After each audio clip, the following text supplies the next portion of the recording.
You go ahead and stay seated. I'm going to be reading a little bit of it. Job 38.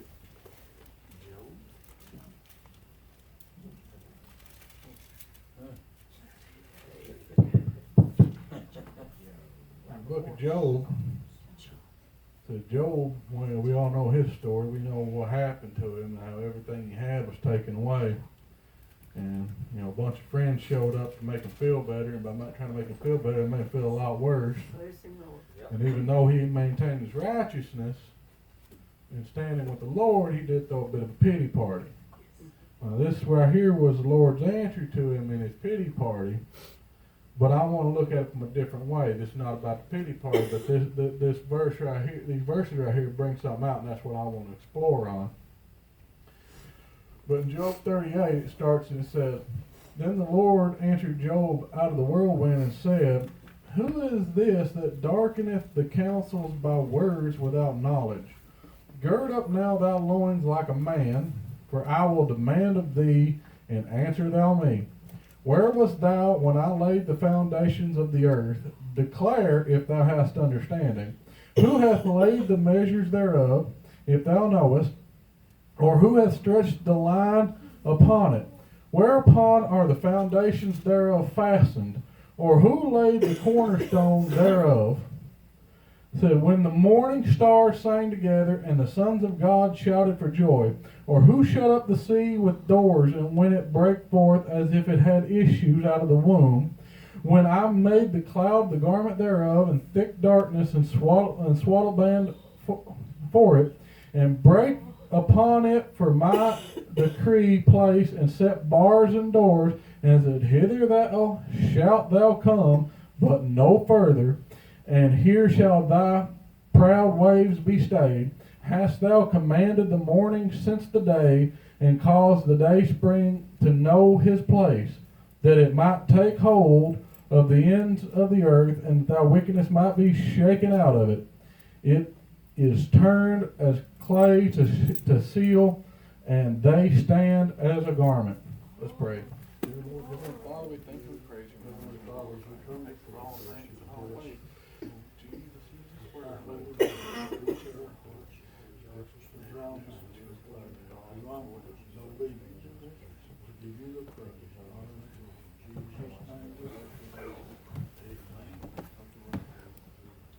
I've preached out of this before, and it was about the self-pity we feel, but I'm going a different route because I love the way that is.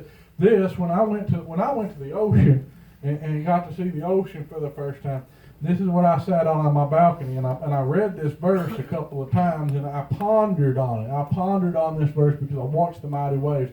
And I know about everybody here has now seen the ocean except little brother who's young, and you trust me, you're going to find it majestical of the power of God. And you see the power of God in it, and you start to ponder on it. That's the reason I said we're not going about Job's pity party. I want to look at a different one. Think about the glory of God.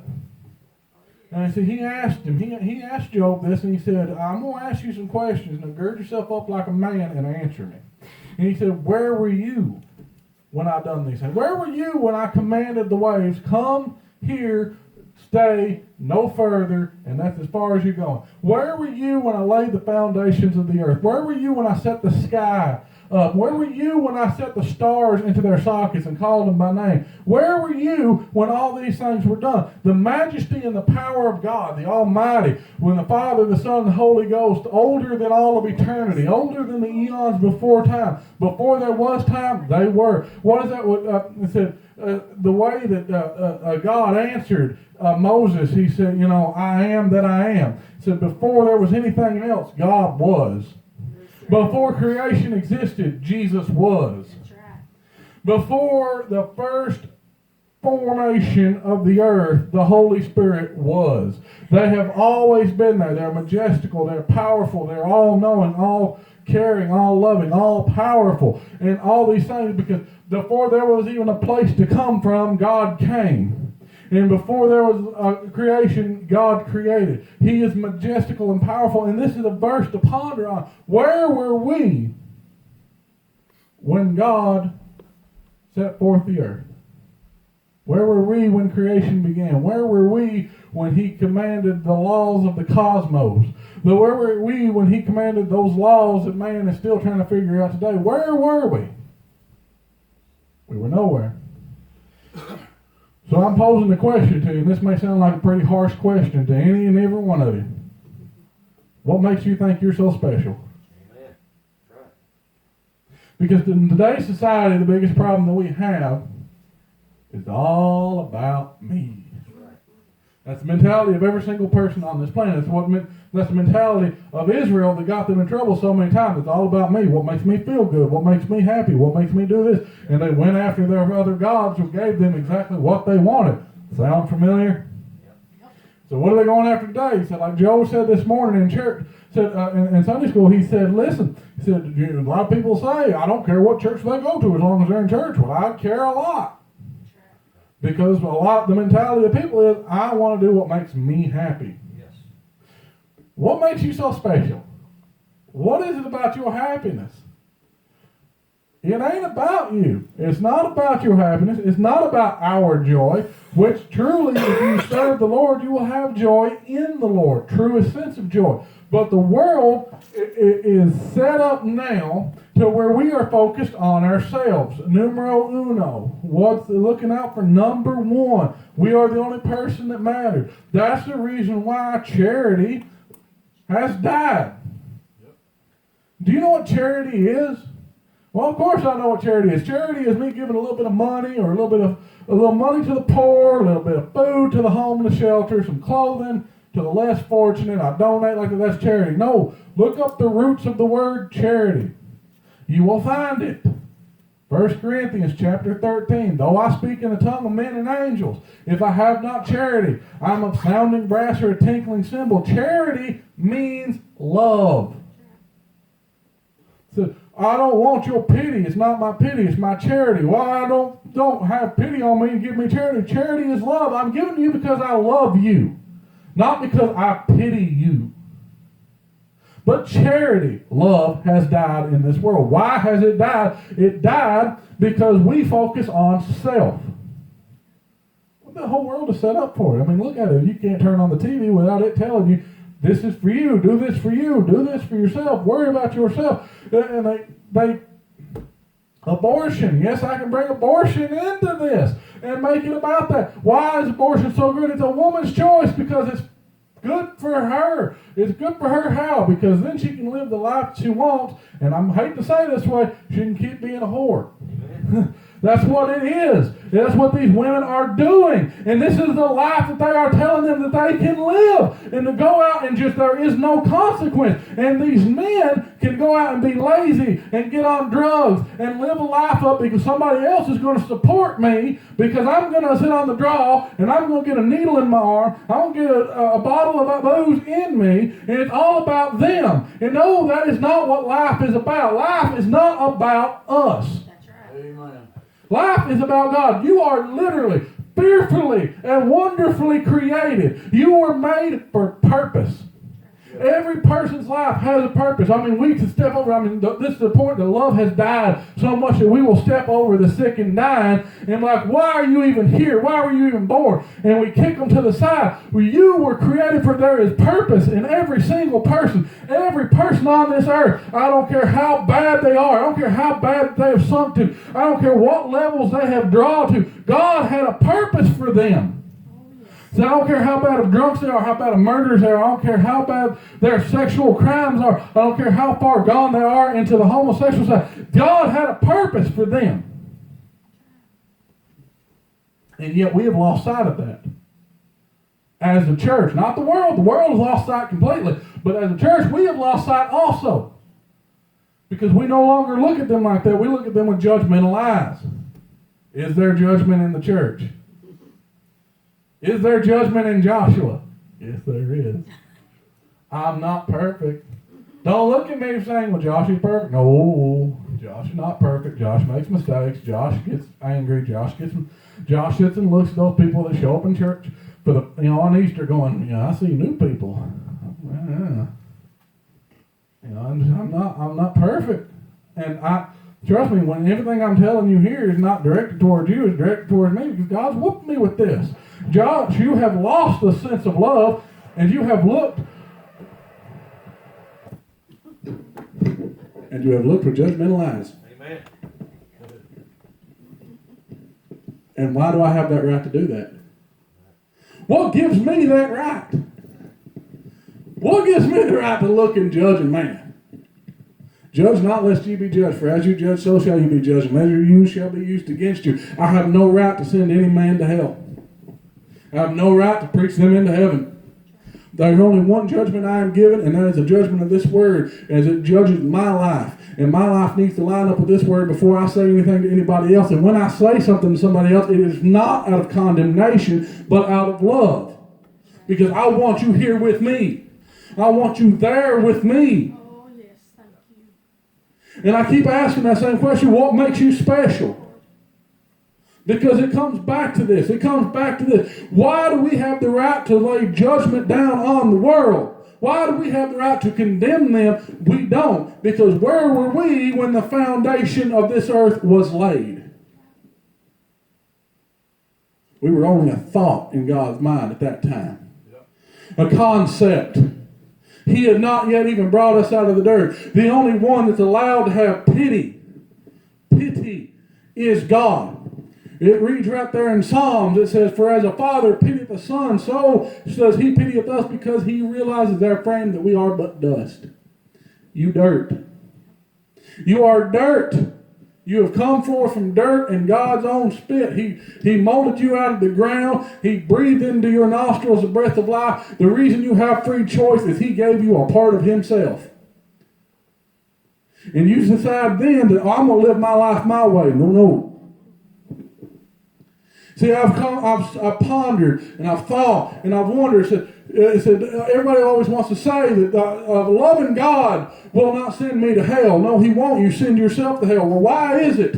Why is it that I will go to hell if I do not follow God? Because you're a thief. Because you are a thief. Well, how do you get that? When you were made, when man was made, he was molded from the ground and he was given a breath of life. God gave you a piece of Himself so that you could choose and that you have choice and that you could do things of your own accord. And you took that because all man is given that. From the time they are in the womb, God breathes into them life.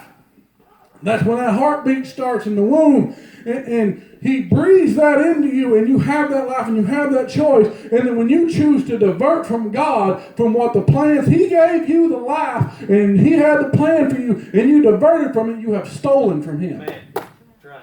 Your life is not your own. Nobody's life in this world belongs to them. You have no right to it. None whatsoever. You have no claim. God brought you into this world. He owns you, and you are to give in to Him. Why? Why? Because you're not special.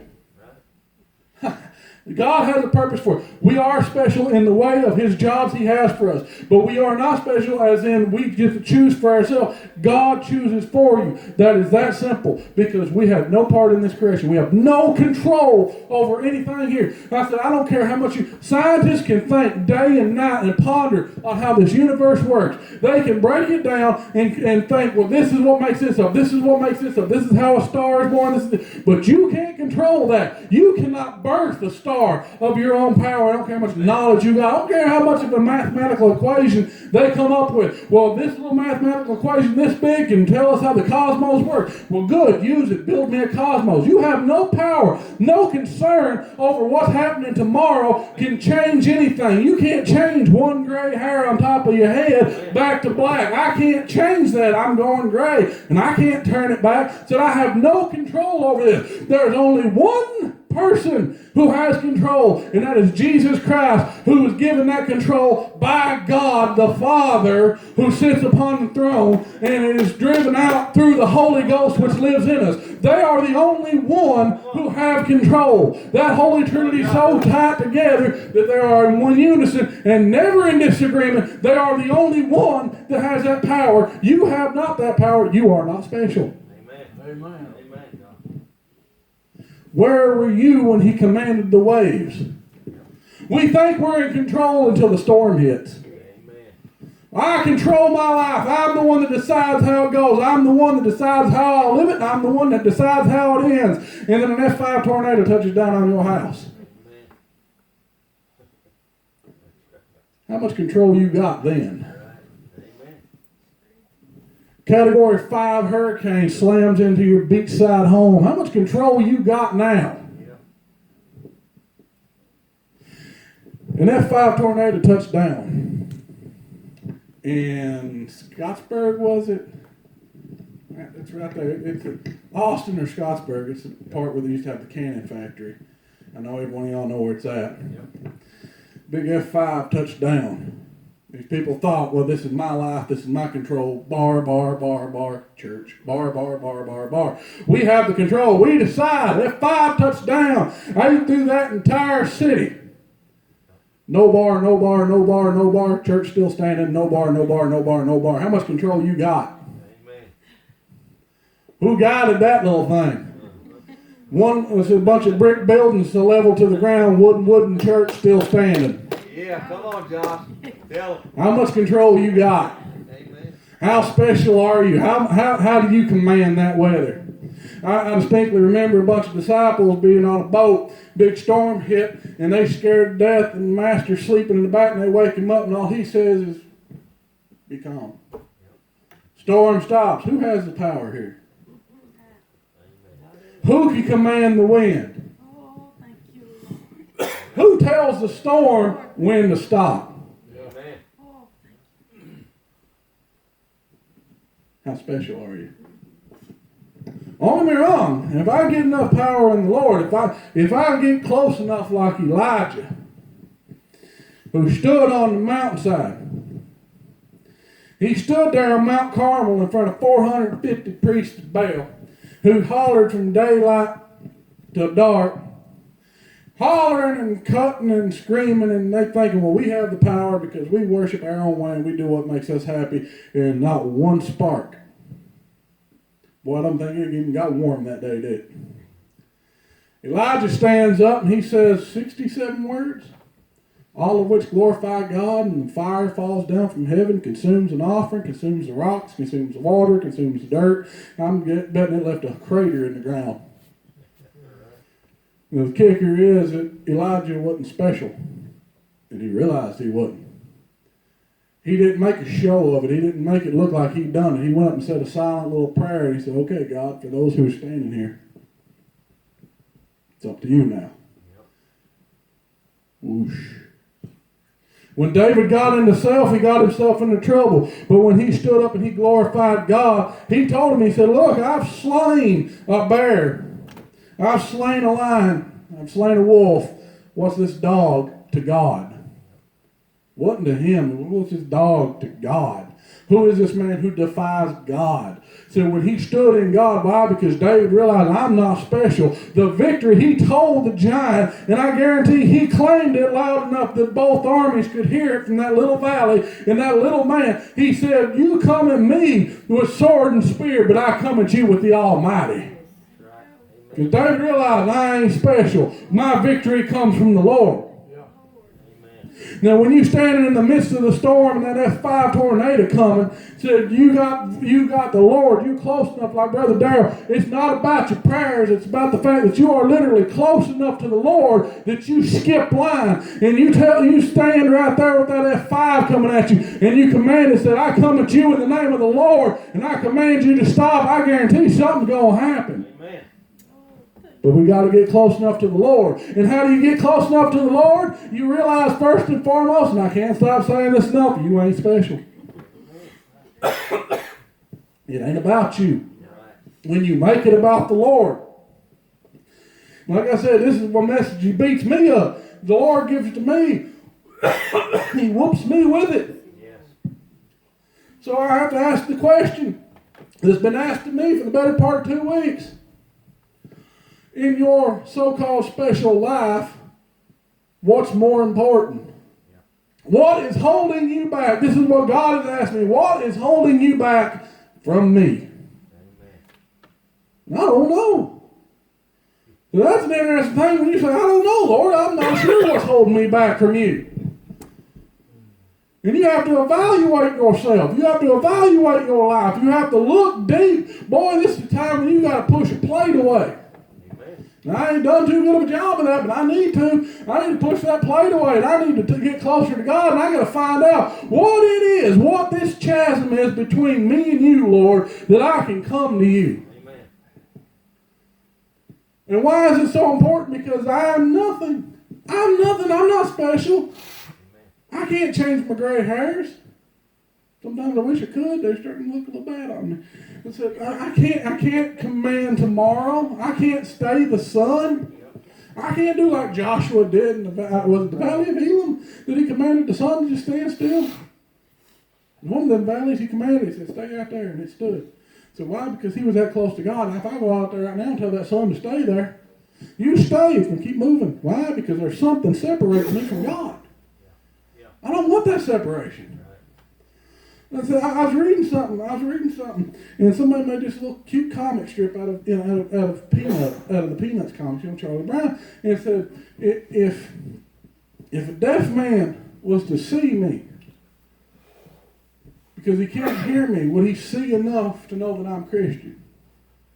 If a blind man who could not see me heard me, would he hear enough to think I was Christian? If Christianity was made illegal today, would there be enough evidence to convict you? If not, what's separating you? What is it? What separates us? What is holding you back from the glory of God? We've got things in our life we want to see God move on. And the only way we're going to get God to move on is if we put God first and we glorify God and we live the life according to God. Because God said, you live for me, said that there's never been a man of God who begs for bread. That's right. He said, you worry about worshiping me and the rest of it will be added to you. It was like what happened with David's son. Why did I drop his name all of a sudden? Smartest man in the world. Solomon. I lost that name. I don't know why. Devil's trying to fight me up on here on this. I'm trying to give you something. It says like Solomon. Solomon didn't ask for wealth. Solomon didn't ask for his lands to be extended. He didn't ask for great riches. He just asked for enough knowledge to lead God's people in God's way. And God said, because you didn't ask for the other things, I'm going to give you those. He said, but I'm going to give you what you asked for. And but Josh, what do you want? Well, I want more God, because I see where my life is without Him. And I see what I'm capable of without Him. And that's not good. So think back on your past. I mean, every Christian has a past. Every one of us got things we ain't proud of. Think back on that. Think back about who you used to be. I mean, God's forgotten it when He wiped it away. And He wiped their sins away, cast it into a sea of forgetfulness. Because that's how powerful and majestic He is. We can't do that of our own accord, but God can do that. So think back on it, though. Think back, because you still have the memory. And then remember, that's where you get yourself. That's where you have the power to get yourself. And you think back about your life as a Christian and the way it's moved and the blessings you had, and think back on that and ponder on it and remember that that's where God can get you. Yes. Ponder on it. So the way this world works, it should be God's majesty and power. It should be impossible for a cloud to float in the air. You know how much that cloud weighs? Science broke it down, and they can't explain how it hangs up there. So, that cloud, one tiny little cloud, can weigh upwards of 260-some thousand pounds for a cloud no bigger than this room. It's got that much water in it, yet it floats up there like there ain't nothing. God hangs it up there. God commands the waves to come in. He brings the tide is caused by the moon. No, the tide is caused because God decided this is how it's going to work. God has that power. Can you raise the water level? When your basement starts flooding, can you lower it?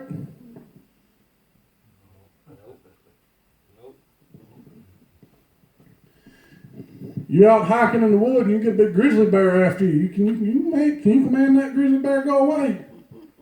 You climb a tree awful quick, though. So, explain to me again the mentality of the world that they have control. Control is an illusion. Control is not real. Control is something we will never have. But the beautiful thing about being a Christian is we work for the one who has control.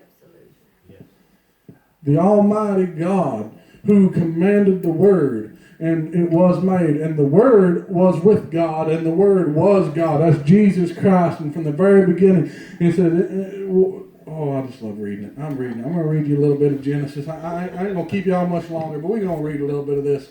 Amen. Come on, John.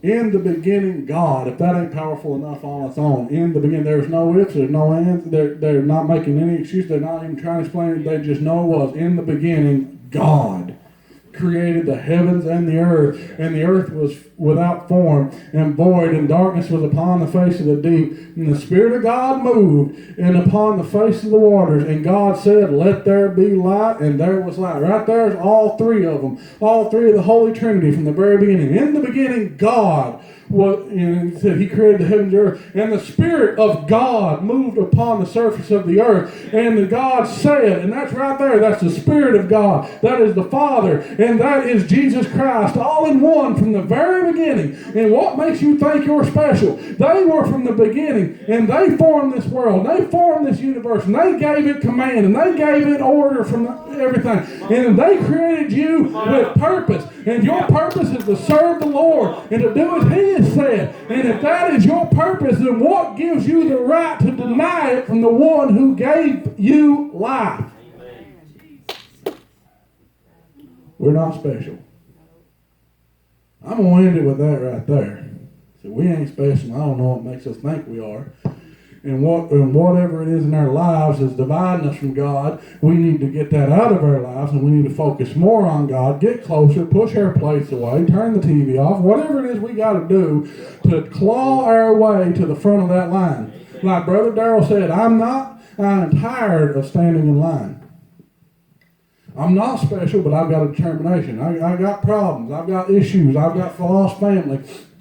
And there's a crowd of people standing before me. If I need to crawl up under their feet to get to Jesus, that's what we going to do. And I want to speak to Him. I want to speak face. I'm tired. I see it all the time. Now, I'm beginning to get a little jealous here. I'm going to speak. I said, I see this all the time.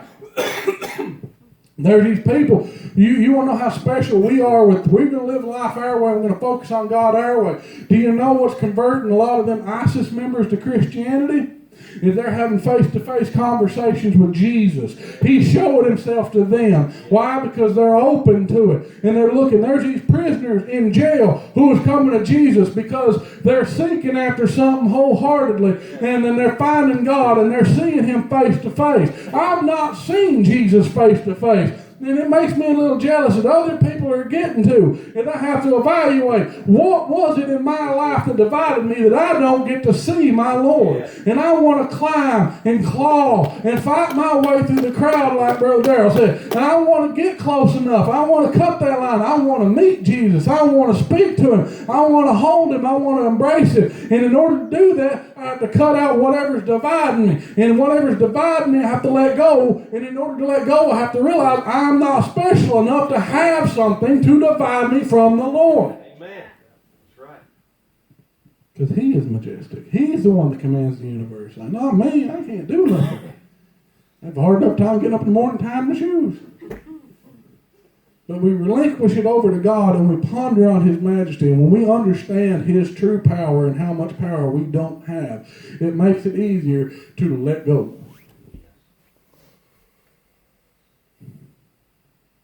And with that, that's all I got. Joe, you got anything you want to add? James? What about you, Richard? You was on fire this morning. You got something you want to come up here and add to that? So going all the way up the holler, Lord, I guess that's why you did that. He's going to set you on fire. Whatever it's dividing you, man, just let it go. He'll set you on fire. You'll preach all over this church. You too, Darryl. If there ain't nothing else, let's find some place and we'll pray.